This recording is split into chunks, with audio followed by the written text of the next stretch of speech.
Tell us in the chat if you can see us. In the chat if you can hear us. Oh, no. I hear myself. Wait. Maybe. Hi, everybody. Can you see us? Anyone? It says it says on screen. Not yet. Jenny. Yes. Oh, somebody says yes. Oh my God. Everything's echoey. Okay. Sorry. It's not echoing for me. Yay! It's not echoing for me either. Yay! Okay. Oh my God. Hello. So now what we're going to try and do is get Chris on. I don't know if that can still happen, but it seems like people can see in here. So that can be the next thing. Hi, everybody. Hi. Hi, everyone. Okay. It's funny because they can't talk back to us, but I hope they're probably all talking to us right now. Yeah. Okay. We're going to try and get Chris up on screen, everyone. Everybody, it sounds like refreshing works. Okay. Sarah, should we introduce ourselves and our guests? Yes. Welcome, everyone, to Fated Mates. It's Bookstore Romance Day, and we're having a special episode, a live episode with many of our faves. I'm Sarah McLean. I read romance novels and I write them. I'm Jennifer Pocop, a romance reader and editor. And we have two other guests. We're waiting for our last guest to get on screen, hopefully. For me, it's Christina and Lauren, but I don't know if that's true for everybody. So Christina is wearing yellow. Christina. And Lauren is wearing a cardigan. And I'm sweating, but I'm kind of naked underneath. So it's gonna stay. And we also have C. Travis Rice joining us. He is in the chat with you. We are going to do everything we can to get him in. Okay. Lois branded. Nice. I'm not. Sorry. Get out. No. Okay. He's here, but he can't seem to get in. So we're hoping. We have other people drinking out of their Fated Mates tumblers. That's Cheers. nice. Yay. That's nice. Lauren, there is a question in the chat. Is your hair mauve? I mean, I don't know what color it is. It's kind of like purpley. It is. Blonde. Is Rosy goldy. Yeah. It is rosy goldy. All right. While we're waiting, hopefully, for Christopher to get in, we have a question for everybody. We thought this would be fun. People in the chat can answer for themselves as well. Okay. If you had to go somewhere where you needed walk-up music, like you're a professional wrestler or something, what would your walk-up music be? That's my question. Or like an Academy Award winner. No, they just play the Academy Award song. I guess. But I mean, okay. Sweet Child of Mine by Guns N' Roses. Yes! It's such a good opener. And I love it so much. I just imagine her doing that and things are like exploding behind her. That's funny. That's a good this answer. is a moment where, like, when somebody asks these questions, you can't remember. Like, have I heard a song? Never heard a song. Never heard a song before in my life. All I do is win. Okay, that's a very good answer in the chat, by the way. Oh yeah. Goodbye, Earl. So mine is that one. George Michael's Too Funky. Okay. I like it. All right. Which has been true since college. I like you're committed. All right. Yeah. Christina, what about you? Do you have one? I cannot think. Mine would be something goofy as I. No, hers would be like Xanadu. Oh, yes. Okay, there we go. Yeah, it's that like, perfect. In the beginning. There we go. R.I.P. Olivia Newton-John. I know. It's so sad. So I have two Xanadu shirts. I had to wear them all. That's really funny. That's amazing. This is ironic because I do not write books, but I do have walk-up music when I do book talks at the middle school assemblies. And my walk-up music is Every Day I Write the Book by Elvis Costello. Oh, I love that one. That's perfect. So I don't write the book, but the whole chapter 1, he kind of starts there. So I really do love that song. Feels like we could all be Paperback Writer by the Beatles. Oh, yes. There you go. Very clever. Christina, what's on your t-shirt? Who's going to pick Pony? Listen, Susan. It's National Park. National Park. Is it all of them? Yes, and it came with a marker, and you're supposed to mark the national parks that you've been to. How many have you been to? Probably like 5. Well, this leads us sort of directly into our next bit, so this is well done. that segue. Canyonlands is on here. I was What say, why don't you talk to us about that special national park and how inspiring it was for you? And tell us about your book, the book that you just had out at the beginning of the summer. Lo is very good at doing our book pitch. So every partnership, as you know, as Fated Mates, has a role, right? Yes. And when it comes to giving the little synopsis, that's just not Christina's role. When it comes to maybe giving Lo could information, explain the book, and then Christina model. could tell us about the park because she's wearing the shirt. Excellent. Okay, so Something Wilder Very nice. There it is. Yay. is about Leo Grady and Lily Wilder, and that is a nod to Joan Wilder from Romancing the Stone, which is one of our favorite all-time movies. And it's one of the movies that we really tried to capture the feel of that in the book. Available right now from Love Sweet Arrow. You can click on the buy link. Okay, so it's the story of Leo Grady and Lily Wilder, and they were together when they were younger, and they have been separated by time and circumstance. You'll find out why as you read. And they're thrown back together when Leo's group of guy friends goes on an adventure with Lily's expedition company, and she takes tourists out into the Canyonlands on these fake treasure hunts. So everything on the trip goes sideways, and they have to decide, these two former flames have to decide if they trust each other enough to go after what they think might be a real treasure after all. So it's adventure, it's romance. There's only one sleeping bag. That's Jen's favorite microtrope. It is my favorite microtrope. That's actually amazing. Sarah. Wait, but I want to hear about the park. Oh, the Canyonlands. Okay. Christina did so much research. She did. So I live in Utah. Some people don't know that. Well, some people don't know there are two of us. There are two of us. Surprise.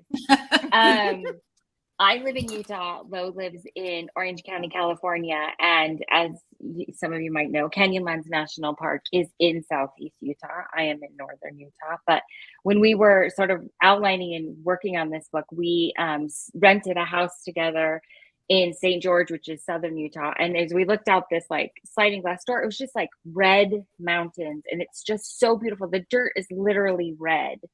And a lot of people like think of the desert as this like place that there's nothing living, there's no color or anything, but it is one of the most beautiful places you've ever been to. It looks like almost alien, like you're on another planet or something. Mars. Yeah, it's absolutely stunning. If you ever have a chance to go, you should absolutely go. Nice. All right, Sarah, you're up next. I have a book out on Tuesday. You do. No, listen, everybody. So you are not going to probably be able to buy this, obviously, at your independent bookstore tomorrow, but you can pre-order it, right? Unless you are in Connecticut, in which case you should join me and Tessa Bailey at independent bookstore RJ Julia, which is a big fan of Christina Lauren as well, in Madison, Connecticut. And you can join us at 4 p.m. tomorrow and get special 3-day early treatments. That is going to be amazing. I wish we were going. It's going to be really fun. So Heartbreaker is the second in my Hell's Bells series, which is about a Victorian era girl gang that enjoys justifiably punching men in the face and also smashing men in other ways. So I like it.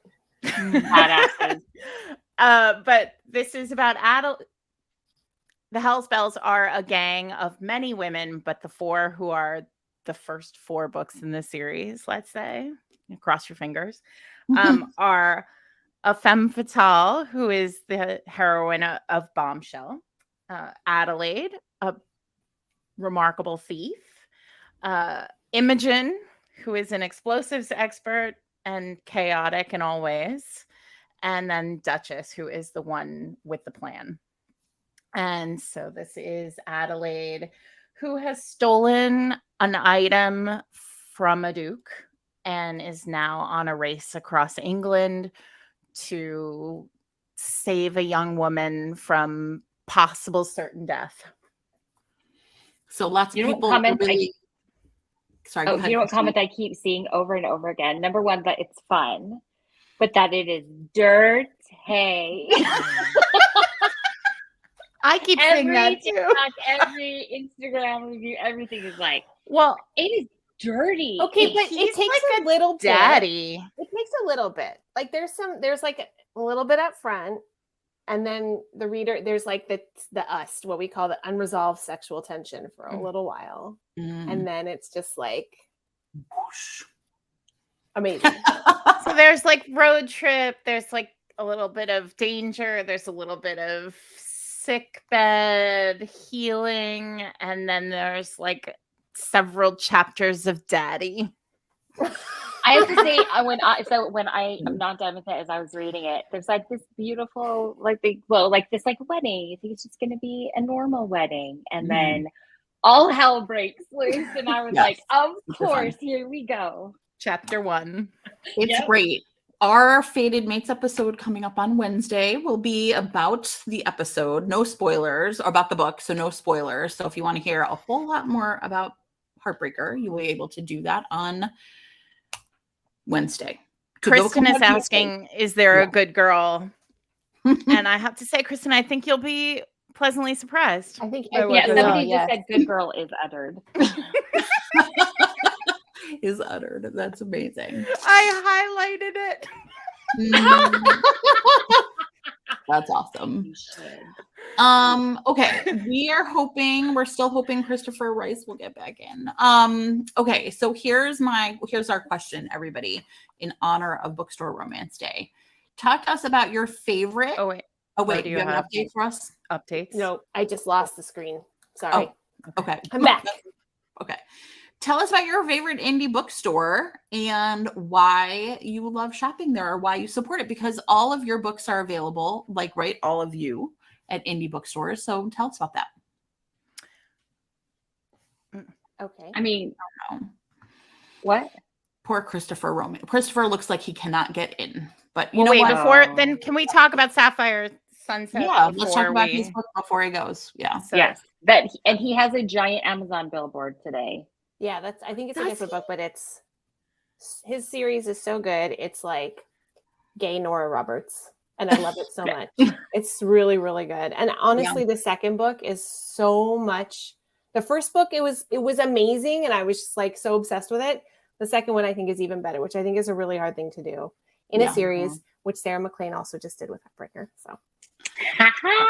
Thank you so very tell much. Us but maybe what's the title? We're going to put it in the chat so that people can get on ordering. I'm going to try and find the Sapphire. image. Oh no, I can't remember it. Sorry. Okay. Sapphire Sunset. Sapphire Sunset. Okay. I was like Sapphire Cove, Sapphire Sunset. And the covers are great. I feel like they really exude old school romance, but they embrace kind of a modern feel. And they're gay and they're sexy and they're smutty and it's wonderful. And I just love that he's totally embracing the romance side of his writing right now. It's been really fun. Yeah. Well, I'm actually bummed that you went Christopher isn't here because he is such a big romance reader too. And I know. It's awesome. He is. He's great. This is our second time striking out with Christopher, but that just means that there is going to be a third time's the charm in our future. That's right. And it's going to be the most amazing event ever. I just believe in it. So this is a small. We're going to figure it out. That's going to be awesome later. Yeah. But wait, I figured it out. If you live in New York, you can head over to Times Square today and check out the Amazon billboard there. And Decimate is 1 million stories tall. So congratulations. That's huge. Yeah, it's really cool. It was exciting. He posted it on his Instagram feed today too, so you guys can see him at author Chris Rice. Oh yeah, I'm gonna put the link in here. Perfect. Third time's a charm. Yeah, we're follow Chris on Twitter and Instagram. He's the best, and he loves romance. And we talked about Sapphire Sunset on our Sex on the Beach episode. Oh, that's right. They don't I listened to that fully have sex on the beach, but they really make out on the beach, and it's hot, and I'm for it. Okay. Well, what's your favorite indie bookstore on screen, everybody? We have lots of people telling us in the chat. It's awesome. My favorite indie bookstore, I mean, it's hard because I have a lot, but in my state, obviously I'm very close to the Ripped Bodice. Yeah. My longtime favorite indie bookstore is Mysterious Galaxy, and it is a genre bookstore. They embrace all genre. They are the kind of booksellers, which is true for all indie booksellers, that read constantly. And so whenever you ask them to handpick something, they really come through with just like the most perfect recommendations. They are in San Diego, and I just love them. Mysterious Galaxy. Yay. They're great. Sarah? My local indie bookstore is called The King's English. Oh, fun. Okay. It's in Salt Lake City. It's like this little adorable place that looks like a little Harry Potter. It's like a small house that's been added onto and added onto and added onto. And the thing that I love about them is that they're just constantly like changing, and they have really learned in the last like year and a half to embrace romance. They never had a romance section. And then they put one in. They had like a shelf, like a bookcase that was romance. And they were like, I went in to sign books, which I'm going there tomorrow to sign books. And they were like, we put them out and people just come and they buy them. And we're like, yes, if you put romance out, yeah, people will come buy them. They love to see the books on the shelf. They don't want to have to ask. Yeah. And so it's been really great to see them just absolutely like embrace romance. And now they have an entire wall. Didn't they have the Tunnel of Love? Yes, they had a big sign over it that it was called the Tunnel of Love because it's like a hall that goes into the next section. So I'm going to come visit you, Christina, and go. It's a really cute bookstore. It's like this cute little old house feel, but it's like you walk. It's like Mary Poppins carpet bag. Like you walk in and it's like, whoa, this is way bigger than you would have expected. Yeah, that's so cool. And I just love because if you go into an indie bookstore and you are like, I love second chance romance, I love age gap, whatever it is, brother's best friend, they can tell you exactly. They can be like, come on, let's go, and just like fill your arms full of books. And I love it. I love that. And I also love that story about King's English because I feel like Bookstore Romance Day exists now, and it definitely didn't when we all started writing. Yeah. And indie bookstores have, so many of them have turned this corner and seen that romance readers are super voracious. Yep. Yeah. So I'm going to talk about my two favorites. Yeah, good. Well, obviously my local indie is Word, and I literally spent 2 days this week in a basement at Word with the people who work there, and Signing I love mountains them so of much. books. Sorry? Signing mountains. I signed a lot of books, and that was great. And so many people supported indies by buying Heartbreaker from there. But for those of you who have littles, if you ever find yourself in Rhode Island, there is a bookstore called Savoy, and it's in Westerly, which is where Taylor Swift lives. And it's the most beautiful bookstore I've ever been in.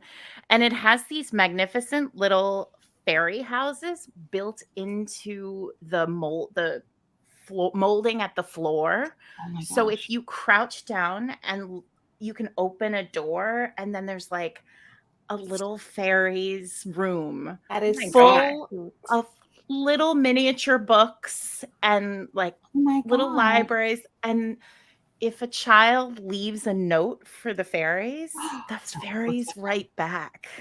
Oh my God. I can't even. That's amazing. It's the cutest thing. That's so cute. Look, someone in Rhode Island has never heard of it. They'll be able to go. That's amazing. Yay! Kate, you have to go. It's so good. And honestly, you have to bring like a 6-year-old. Just find one out on the street if you don't have one. Pick one up. It's fine. I have a Rhode Island question because I am a West Coaster and the East Coast geography is sort of a mystery to me. Mm-hmm. How far is the farthest point in Rhode Island to like the other farthest point? You know what I mean? It's like 45 minutes. What? I'm married to a Californian, and it makes him crazy because I'm like, why can't we just do a day trip from San Francisco to LA? I mean, you can, but you won't see anything. You'll see the 5. Yeah. So Kate, bring a child. And Kate says you could do it in 30. It's like 30. Well, it's funny because my son goes to college in Connecticut. And so I'm taking him back. And I have never been to Rhode Island, but I will have a car. And I'm like, maybe I'll just like drive over the border and like kind of add it to I only have like, I think there's only like 10 states I haven't been to. And it's like kind of that upper corner. And then like actually like Montana, Jen, North Dakota. So when I come, we won't be far from Rhode Island. So what we can do now, this is down the rabbit hole. This is not going to be about romance novels at all. Rhode Island is really weird. So there's New England clam chowder. Oh, But there's also Rhode Island clam chowder. Well, So and is it it's very different. is it like Manhattan, more like Manhattan or more like New England? So Manhattan clam chowder has tomato in it. Yeah, nobody wants clearly that. that I was going to say, isn't one of them pink? There. Okay. New England clam chowder is made with a base of cream, but Rhode Island clam chowder is made with a base of fish broth. And Mm. it's much bet it's lighter and much more delicious. And we also have a thing called clam cakes. So what we should do is we'll chowder you in the morning. there you go. Perfect. Amazing. Well, the other place I'm very excited to go when I am taking Little Romance back to college is there's a place in Niantic called the Book Barn. And it apparently is like a used bookstore that like spans 4 buildings. And I'm very interested in experiencing this. So that's my plan. We're gonna I go. like it. Buildings. That's Yeah. a solid plan. Right? Anyway, And of course, as a Chicagoan, Love Sweet Arrow is one of my local indies. So everybody can support them by clicking on the link below. Although I don't know if it's working, but you can just go right to their website. And then in my neighborhood is 57th Street Bookstore. And the reason that is such a cool place is they have a very small romance section, but for a while pre-pandemic, we had a romance book club there, and a lot of my romance buddies in town are people I met through my book club. So that's really fun. Oh, Yeah. I love that. Yeah, it's really nice. Kristen says the Book Barn is on her bucket list. So Kristen, we're going to go and we're going to do an Instagram live from there. So make sure you follow us on Instagram at Fated Mates Pod. We're clearly going to be running it from Fated Mates Pod because I don't know how to do an Instagram live from my own. So, So I'll handle it. It's like Okay. boop boop, Jen. You got sure, you this. say that, but so yeah. I do the same thing. I forget to post it as soon as I'm done, and it's gone forever. Okay. So, So, Let's wait. Sarah, are we ready for your thing? We want to do mine first? Yeah, I think so. All right. Oh, So here's what we're going to do. We're going to play a round robin recommendation, you guys. But because everybody here is so smart, we're going to do it with a twist, which means I'm not that smart. somebody's going to recommend a romance, Okay. talk about it, tell us about it, and why we should buy it from Love Sweet Arrow or another independent bookseller. And then someone else is going to go, oh, you said some random thing. Okay, I'm going first. okay, fine. You did. And I have an idea that relates. Right. It doesn't have to be a big idea, you know. Yeah, it could be anything. Right. Mm. Something wilder has sex in a desert. Oh, wait, let's talk about Lacey Alexander, who also has sex on sand. Sure. You guys can like recall titles and authors. It's like some sort of superpower. I Listen, know. Christina, I the can't last even time remember we my played a own game- titles. The last time we played a game like this with you, though, you brought nodding to the table. That's So right. She did. I think it's fine. I believe in you, I Christina. believe in you. Okay. Okay. Lo, you're going first. All right. Well, I am going to start. Well, I want to start with Georgie, but you can't get that yet. So That's everybody rough. has to pre-order Georgie Along by Kate Claiborne. It is amazing. But I'm going to start with How to Fake It in Hollywood. It's by Ava Wilder. I really enjoyed it.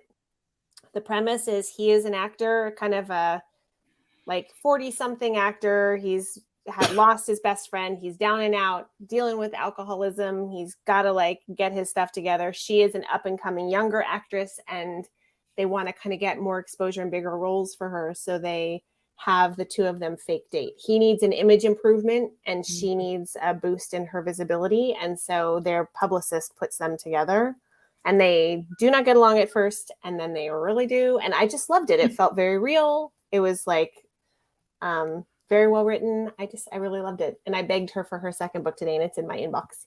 Yay! Which one? What was it called? How to Fake It in Hollywood by Ava Wilder. Okay. All right. I have 2, but I'm happy to You go. cede my slot. No, you go. If you're ready, you go. All right. Do you want me to jump off of celebrities or alcoholism? I mean, alcoholism. I really gave you some fun. That's not okay because ground. I had we almost have something very awkward, everybody. Okay. So Lo said alcoholism. So I'm going to recommend Lisa Kleypas's Again the Magic, which has, I've said this many, many times, the best, hands down, secondary love story in romance.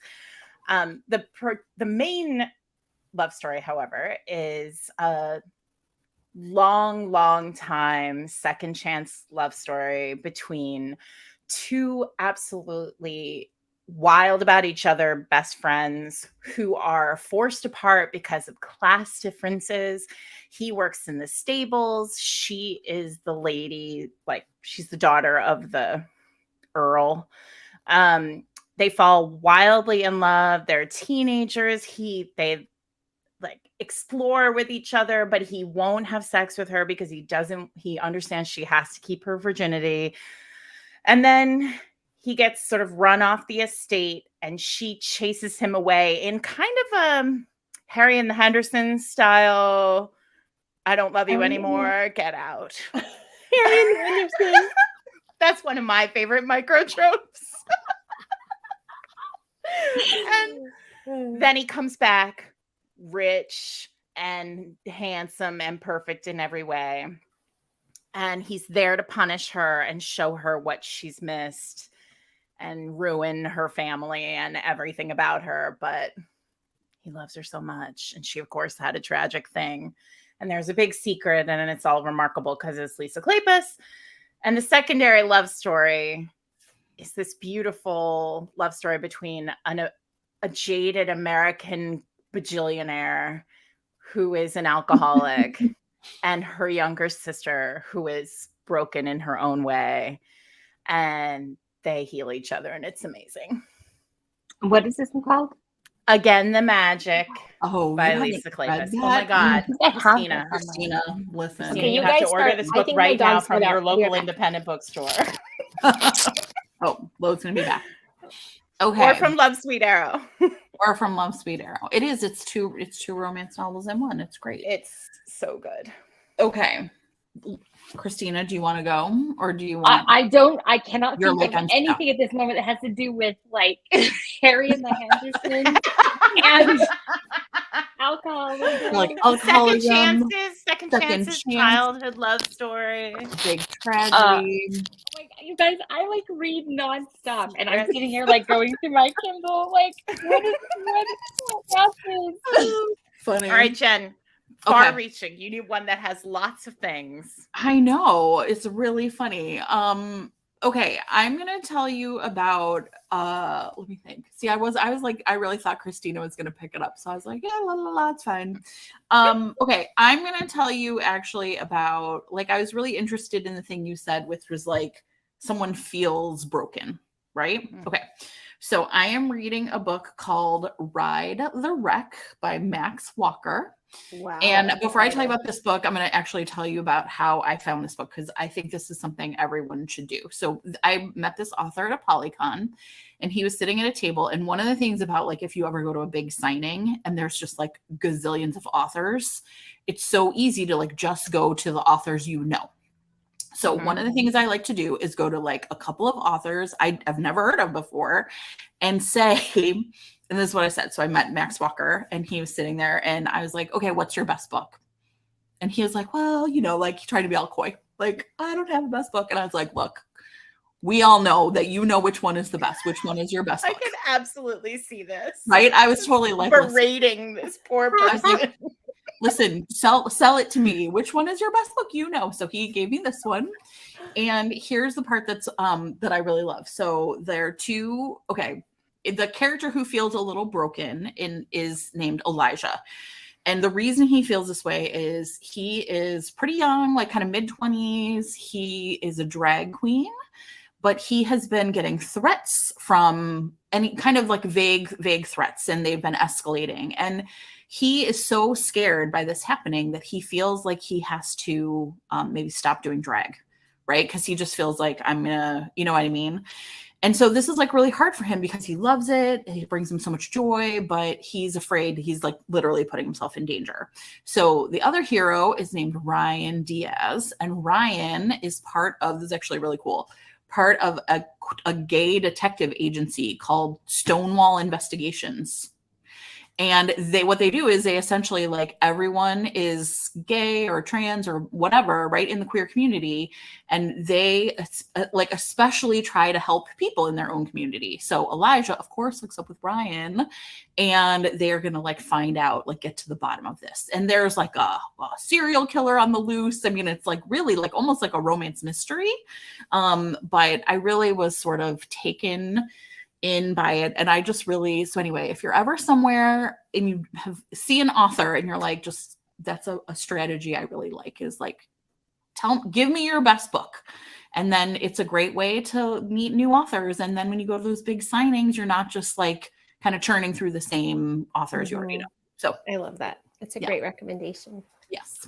Okay, now I'm like detective agency. I know, I'm sorry, drag queens. There was a lot going on there. Murder. You know what? Okay, murder. I know what you should do. Good. You got it. She's got it. So the last like romance I read was My Killer Vacation by Delphine Bailey. Terrific. There you go. So that is about, I cannot even remember her name in it. Does anybody know? No. Who remembers the names of people? Okay, so she goes to a beach house with her brother to have this vacation. He's like sort of like is having some problems, and she takes care of him. She's like the big sister and loves him so much. So she goes to this beautiful beach house, and it has this amazing tub, and she gets ready to get into this tub, and she smells something in the house, and she can't figure out what it is. And when she's like getting ready to sink into this tub, she notices some like dots on the ceiling, like in the molding. And so she gets out, she gets her brother, she looks, and it looks like somebody has put a camera or something like that in it. Like it's a thing where somebody can like for a peeping Tom. And they search the house and they find a body. And so because there's this body, this like, I don't think he's a detective. Who else read it? Help me here. He comes and he's a detective. Sure, fine. He's a detective. He's like, he used to be a police officer, and he comes, he's been hired by somebody to investigate the death. And it just has like mystery and so much sex, and it's funny. It's just, he's a bounty hunter. Sure. He's a bounty hunter. Thank you. Thank you. Look, I did it. Whew. You did it. Perfect. I'm so proud of you. You did great. Okay. I am so terrible. Like, pick one. Wait, do we have to? What's our time? Do we have 15 minutes, or do we have a little extra? What are we doing? Can we go over? Yeah, I think we can probably go over. Okay. So do you want to do another round? I think we should play another round. Yeah, because we want to recommend books that people can find tomorrow. Yeah. So, all right. Well, I can go, but you should. But Airbnbs, vacations, creepy cameras, any of those things. Yeah. I'm like, I do not read a lot of romantic suspense. I have a lot of non-romance stuff but this is Romance Bookstore. Somebody. All right, I'll go. Beaches. Okay, beaches. So I want to talk about Tracy Livesey, who is one of our favorites of Fated Mates. But if you've never read anything by Tracy, you should absolutely run to Love Sweet Arrow or your local independent bookstore and buy Like Lovers Do, which is a friends to lovers romance that features a heroine who is like a high-powered physician at a hospital. She's like a surgeon at a hospital, and she gets, because of sexism and racism and just general awfulness, like pushed out of her job. And luckily, her best friend, like in the world, his parents are on the board of this hospital. And he just happens to need a fake relationship for a family vacation on Martha's Vineyard. So they make a deal that she will go as his, partner for this vacation. And over the course of the time there, she'll be able to kind of schmooze his parents and potentially get her job back at this hospital. Needless to say, these two people are great friends, and they are even better in this sack. So Tracy's books are flaming hot and perfect in every way. And this is, I think, one of my favorites by her. Me too. It's really good. I do love her writing. I haven't read that one, so I'm going to get that one. You said Friends to Lovers. Yep. And I just Googled, because this is an author and she just got her rights back on this book.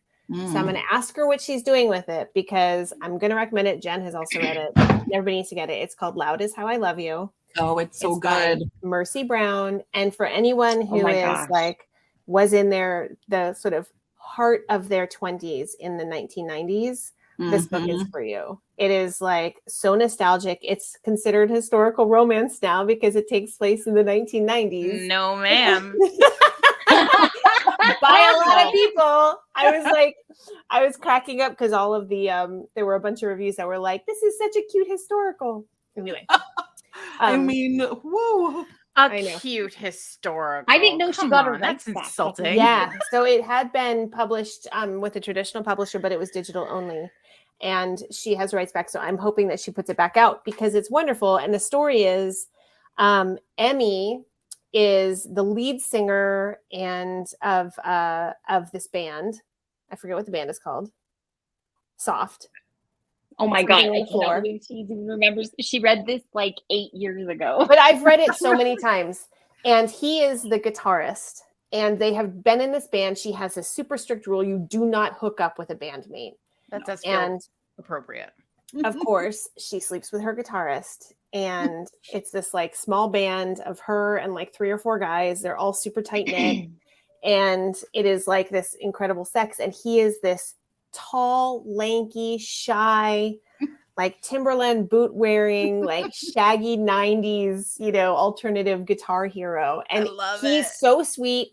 He like writes on her with Sharpie, which does not sound sexy, but that scene is very sexy. Yeah. And I seriously love this book so much. It's called Loud Is How I Love You, and it's Friends to Lovers.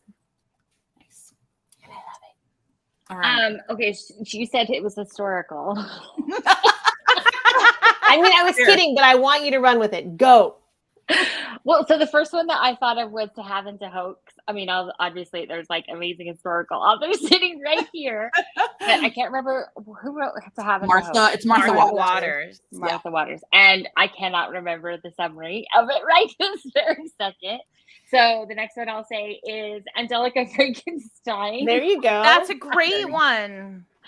So Angelica Frankenstein is by Sally Thorne, and that is about Dr. Frankenstein's like fictional obviously, sister Angelica, who and for those of you who know Sally, she has a haunted dollhouse, and so that was sort of the inspiration for the story. It's called Blackthorn Manor because her name is Thorne. So Angelica, the book like opens, she's sort of the spinster sister. Even though she's like in her 20s. She's in her 20s. She's sort of disagreeable and stuff. And it starts out with them going to the morgue, and she's essentially going to like find parts to make her a husband. And like, really, I hope that this line, I have not read the finished book yet. I hope this line still made it in. But I like read this very early version, and there was this moment where she says she picks the second biggest cock because she's not greedy. And as soon as I read that, I was like, oh my God, okay, so this is, get ready. And I do want people to be open to like Sally doing a different thing. I totally agree. Yeah. I just read this book and it was delightful. It's delightful. Like, it's so weird. Totally weird. And Angelica has one of the best like character arcs. Like she goes from being this sort of like selfish, kind of like self-absorbed person, difficult to love. Mm-hmm. Yeah. Yeah. And the whole time at the beginning, the first third of the book, you think to yourself, like, how is this all going to work out? Mhm. And Sally is just so talented, and her weird brain is so great. And It's like Sally and Tim Burton did a collaboration, yeah. right? Yes. And they like put And out this book. It Yeah. was just so different, and that's what I love. And I think that that's why like the Hell's Bells are so great, because they just like, you think you know, you see this like beautiful woman on the cover, and you think you know what you're getting when you open it, and then it's these badasses who are like literally leaving men in the dust, and people are afraid of them, and they're like notorious, and I like, they're so great. And I just love people stepping outside the box of what we all expect. Yeah. And doing something that's Well, just like will not leave them. Angelica Frankenstein feels like a book Sally really wanted to write, and she had to get it out of her brain, and I love it. Yeah, I love I'm that journey dying for her. That my little profile picture is me holding Bombshell. I don't remember when I updated that, but was the last time I Must did have been the last time we did Crowdcast. All right, Jen, what's happening? All right, you said weird, and I am going to wreck one of my all-time favorite Susan Elizabeth Phillips books, which is Kiss an Angel, which I'm going to tell you this plot, and you're either going to be like, no fucking way. Wait, I just want to see, do either of you know the plot of this book? Do you guys know this book? But if you guys knew how many older paperbacks I have bought on eBay and stuff based on your guys' recs, it is crazy. I'm gonna watch. I'm gonna watch their faces. Now I know what to do while you describe.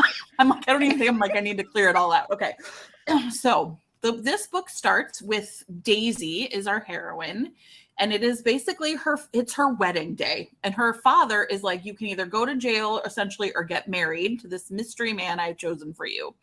And it turns out that this man she's going to marry, his name is Alex Markov, and he is a descendant of the Romanovs. And wait, listen, and it turns out historical. No, this is like in the 90s, right? So I love that she just goes all in. Yeah, he's a descendant. Yeah, this is the like opening scene. He's a descendant of the Romanovs, and her father is a descendant of like a family that essentially served the Romanovs.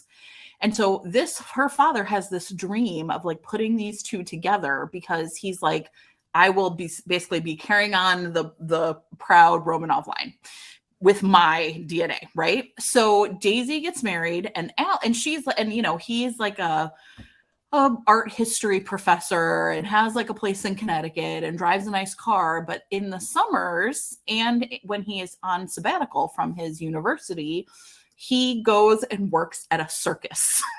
So Daisy does not go to his nice home in Connecticut. Instead, she goes to the circus. And this is like a real beaten down, like bad circus. This isn't like a really like, the nice one that goes to the United Center. This is like in the Kmart parking lot. So no, really. So anyway, there's like a menagerie of animals. And what he tells Daisy is it's called Kiss an Angel. It's problematic, but amazing. It's old. It's fine. Okay. So he says everybody needs a job at the circus. You can't just sit around and do nothing. You can't just be my idle wife. Yeah, right. You can't just be idle. So she takes the job of like working with the animals, and they like push her around, but then she starts to realize they're really mistreated. And she talks to them. Yeah, she like there's a tiger that she has like a one-on-one like ESP kind of communication with. Look at Christina. This is important, Christina. Yes, right. So she's like one-on-one with this tiger, and then it also his role in the circus is he like is like it's very Indiana Jones, like does like a whip routine, and he trains her to like be the pretty woman that he like whips. And she holds things, and he holds like a flower and he like whips it out or whatever, right? So anyway, they actually kind of fall in love, and the whole thing is completely bananas. He is terrible to her, which means that there's a lot of really good groveling.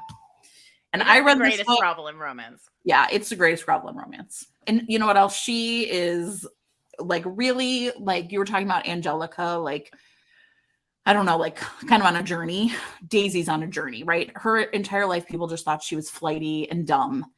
And instead, she like discovers that she's actually pretty great. Wait, did you say that did I miss you saying that he has like a PhD in literature and is He's a professor? Yeah. At a college in But like Connecticut. on summer. Sure, but no, and summer vacations as summer vacations is the whip man at the local circus. Yeah, no, it's amazing. The whole thing is completely bananas. Perfect. Like, there's an elephant, there's a gorilla, there's a tiger. Yeah. I'm reading the comments to see what I missed when I had to go let my kid in the locked door. I'm just like, yeah, no, it's really tiger. I miss tiger. ESP was a tiger. Yes, tiger ESP. Yeah. Oh. Okay. And in fact, she's so outraged. I should have guessed that. She's science, though. She's so outraged at the tiger's treatment that sometimes she takes the tiger out of the cage, and in the morning they like romp around in the fields together. You know, the tiger. With the tiger, as you do. When she gets sad, she sleeps in the cage with the tiger. Yeah, tiger. So anyway, it's completely the most bananas romance I've ever read, and I've read it 73 times because I love it so much. Your guys' recall of romance, like obscure romance and stuff from like 30 years ago, is so amazing. Whenever, like, my husband was listening, I was listening to the podcast one day, and he was like in the bathroom doing something, and he was like, "Who are these guys? Are smart," because you guys were just like, "Oh, like this, oh, like this." And I'm like, Google. It's crazy.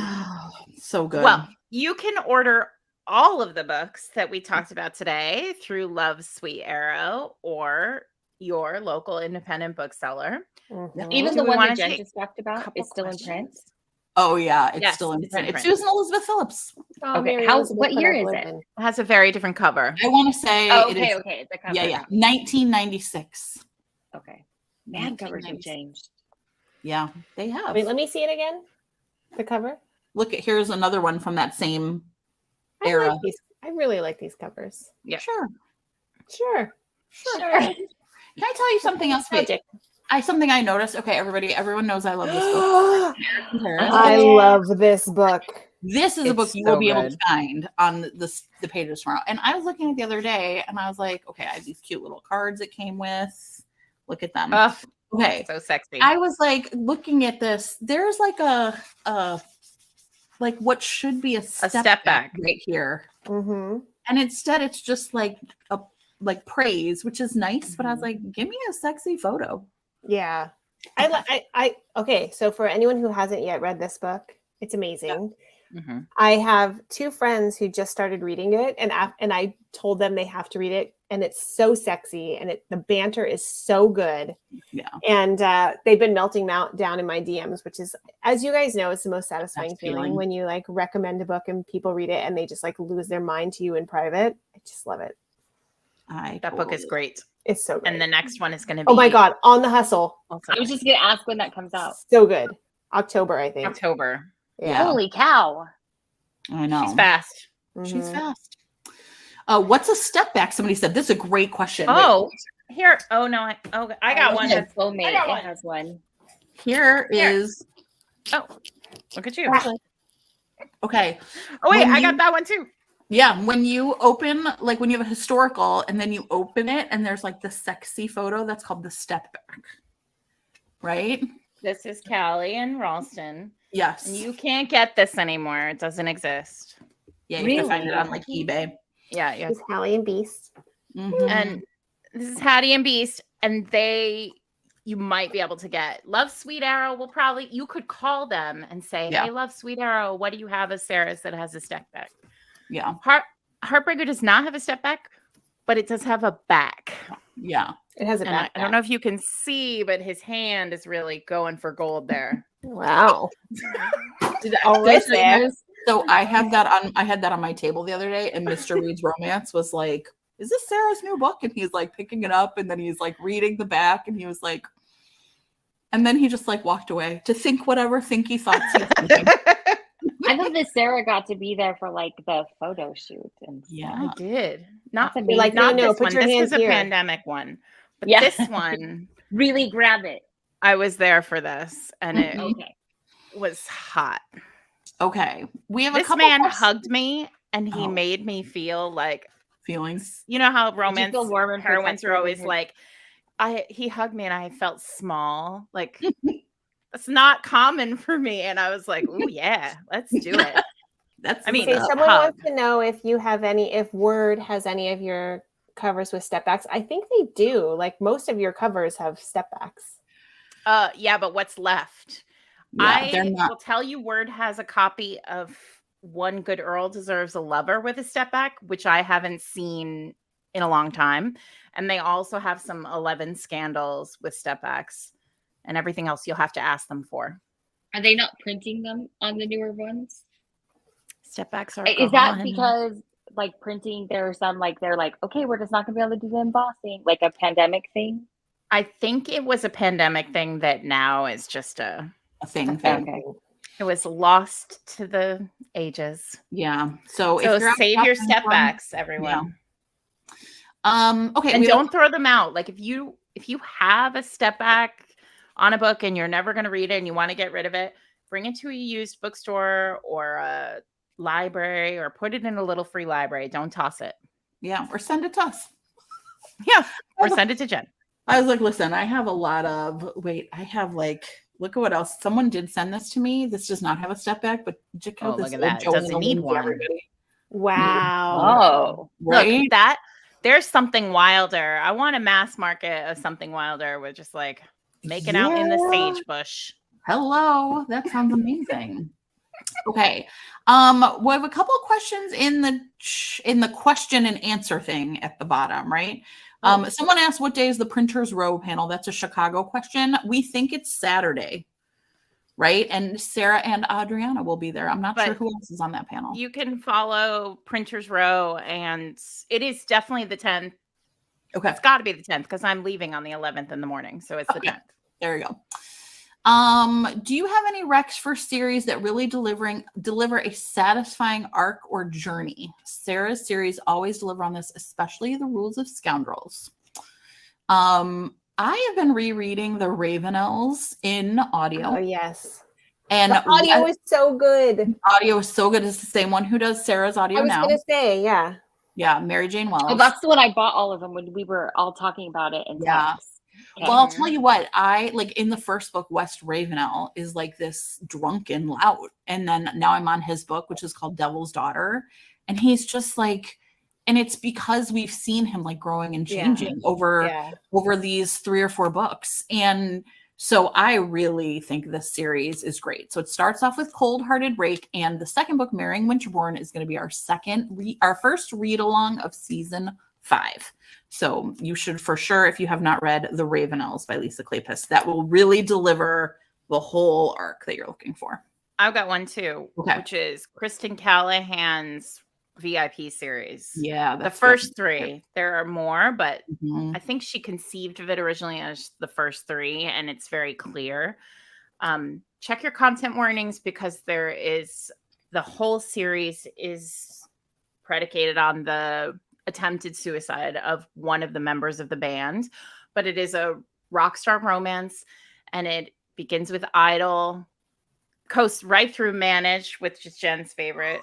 My favorite. And then ends with Fall, and the hero of Fall is the lead singer of the band who attempted suicide when he was prior to the first book.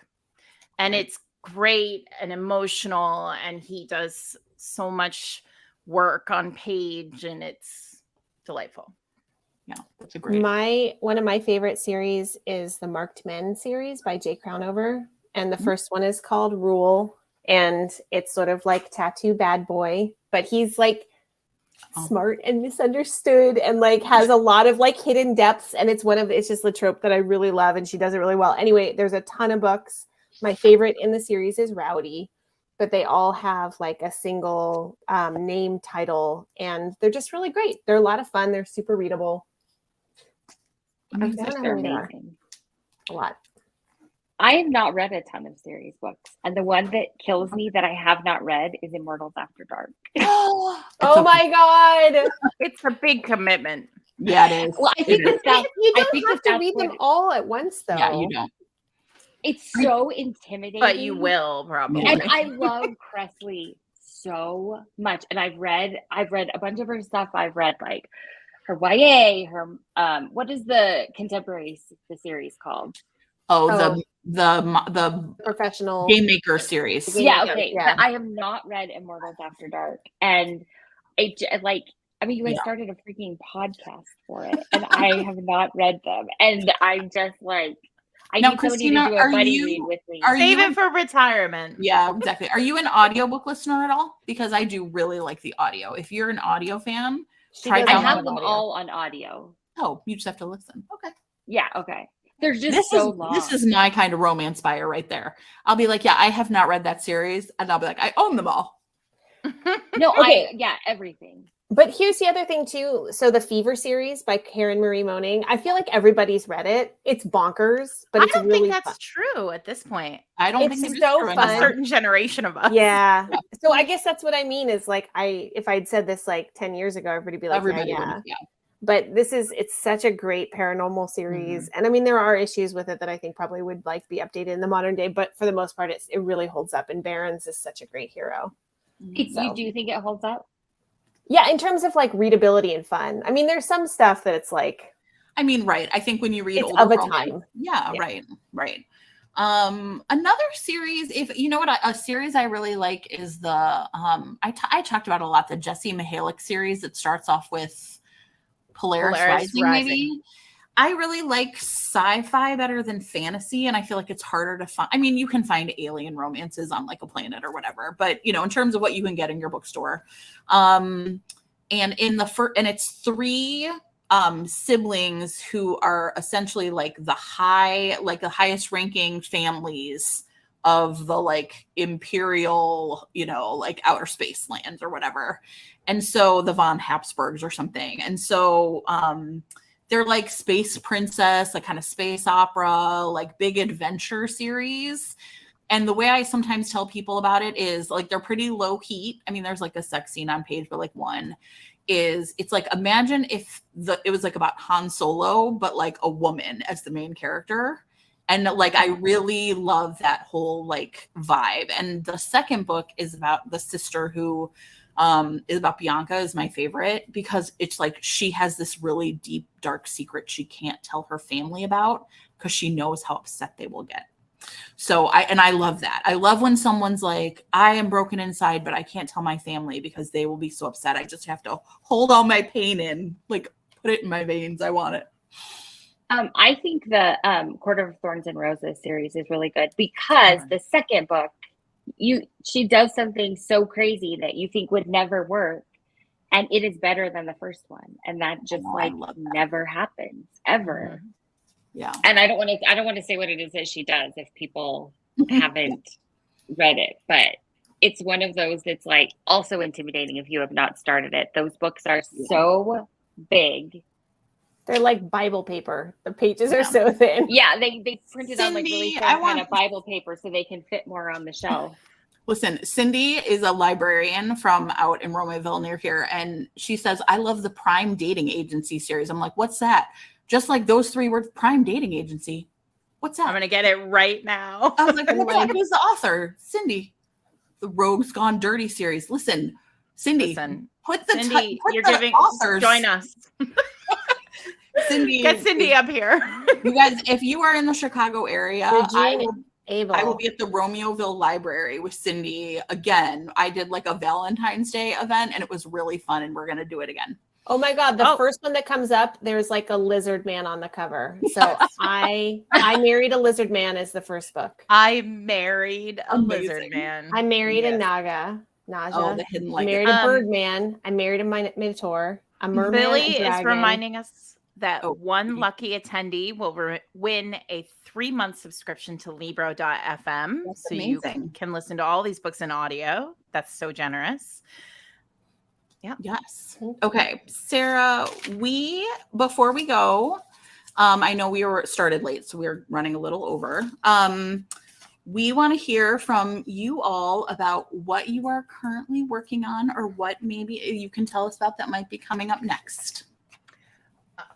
I'll go because it's fast for me. Okay. Good. Heartbreaker's out on Tuesday. I'm working on book 3 in the Hell's Bells series, which will be out next summer. Imogen's book. Is it Imogen's book? Okay. That book is going to be bananas, and I cannot wait for it. No pressure. Literally, I don't think I've ever like wanted a book more than I want Imogen and Really? Tommy. Why, Jen? I wonder. She's Because pure I'm selfish. chaos. I keep saying it's Imogen. No. You know what it is? I think so it's funny that Christina said she doesn't read a lot of series. I love in a series where you're like, when are we gonna get that first book, right? Like that to me is something that's like so exciting. And so I'm really excited about it. But also, yeah, I just love the whole idea of her just being like a pure chaos agent and like blowing up his jail and him just being like, I love it. Jail. It's amazing. I can't. There's a very good chapter in Heartbreaker for my other fellow Tommy and Imogen fans. You guys haven't How gotten far there yet. in? Okay, so speaking of a character where you look forward to their book, what we are working on right now is edits on Fizzy's book. And Fizzy is the best friend character from the Soulmate Equation. We actually had never planned to write a second book in like a companion novel, but we had every event we had for Soulmate, people asked for Fizzy's book, and we were like, maybe. And then we had an idea that came to us this fall, and we were like, okay, we have to do it. So it's done. I think I say this a lot, but I really feel like this might be my favorite book that we've ever written. And Fizzy's Jen has just read so it. I've read it, and it's She's edited awesome. it because she is brilliant. And so that comes out I next can't May. wait.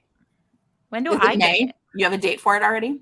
You get it very soon. I think May 16th. It's like that same week that we did before. So, but To start your summer right. that's right. Sarah, I will send it to you as soon as it's clean, which will be early next week.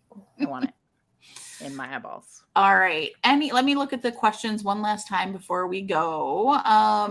Okay. Oh, will there be a list with all the recs? I don't know. So Billy might be able to weigh in the comments, but I think this is recorded. And so we could check the recording.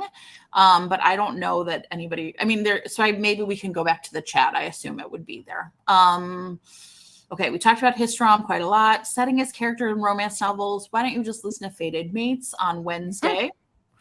Oh, wait. This is a great question to end on. I love it. Chelsea G, you're my favorite. Favorite instances of the use of symbolism in front of your favorite romance novels? Oh my God. I like it. Like, end with a big one. You know who is great at this? We talk about it all the time. Lisa Kleypas. Yeah, she loves a talisman. She loves a talisman. Yeah. I think that's really true. What did I read recently where I was like, oh. I mean, Kate Claiborne is also very good at symbolism. Yeah. Oh, yeah. Yeah. She puts thought into every word she writes in a way that her brain just works differently. Which is funny because she does the exact same thing in text box. I know. And I love it so much. Yeah, that's good. You'll be like, apricots. And she's like, here's the story. Well, listen, I talked about a magical tiger, so I feel like I have really done my duty on the symbolism front. That's true. Really delivered. You know, what I'm going to recommend is A Heart of Blood and Ashes. Oh, yeah, there you go. Boom. Good Okay, answer. so for those of you who don't know, Jen and I flipped our lids for this book right at the beginning of the pandemic because it was just like the perfect, fierce, angry, like exciting. I'd never read anything like it. It's the first in a series by Milla Vane, and it is a high fantasy romance, which if you listen to Fated Mates, you know that's like not a thing that we ever really do. So, and it is amazing. The heroine is so strong and she's so like centered and so emotionally powerful and amazing in every way. And she basically approaches the hero. He kills her brother, and she basically is like, thank you so much for killing my brother. Now I need you to take me back to your world. And there's an issue with trust for a little while, which is understandable. A big issue with trust. He thinks that her family did kill his parents, and he thinks that she is part of the reason why, so he can't stand her. But then of course they fall in love, and there is so much symbolism in this book from the start to the finish related to the world, our world, their world, the way that religion and faith and power works in their world, and it's so sexy and so smart and also like so exciting. I read the whole thing on a plane and I was obsessed. Yeah. Most importantly is that somebody said the blood hand job. Right. So he kills her brother. She is traveling with her brother and he murders her brother in front of her. And she's like, thank you. Like, basically, she's like, you freed me from these terrible people. And he's like, no, I don't trust you. And she gives him a hand job. And the lube is the blood of her brother. And I hope everybody was watching Christina's face that whole time. I wish I had a screenshot of that for like memes. Yeah. Amazing. Yeah. You know what? You think you're not going to love it, and then you read it and you do.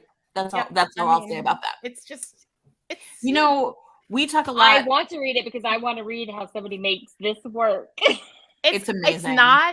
It's sexy, but it's like not. It's all about power, which is part sexy, like symbolism. I'm like, power's kind of sexy. Sorry. Okay. Anybody have any last? Okay. Listen, everybody, gone full. Go out and buy a book from C. Christopher Rice, please, because we're really sad he wasn't here. I sent him an email and was like, third time's going to be the charm, and we're going to get him on the show, or we're going to have him do something live with us. I believe in us. Buy something Wilder. Yeah. Buy Heartbreaker. Go to your local independent bookstore tomorrow when they open and buy away. And if you can't do that, get on Libro FM and download books or buy books online. Basically, that's all we want and all we care about. That's right. Anybody else? Hang on, I'm getting Christopher's books. Oh, okay. I'm saying thank you for having us. This has been really fun. Thank you for coming. I could just sit and listen to you guys talk. It's a good thing you have a podcast. You can. You don't have to. Yeah. You could also just call us. I mean, Christopher's books. The first in this, it's the Sapphire Cove series by C. Travis Rice.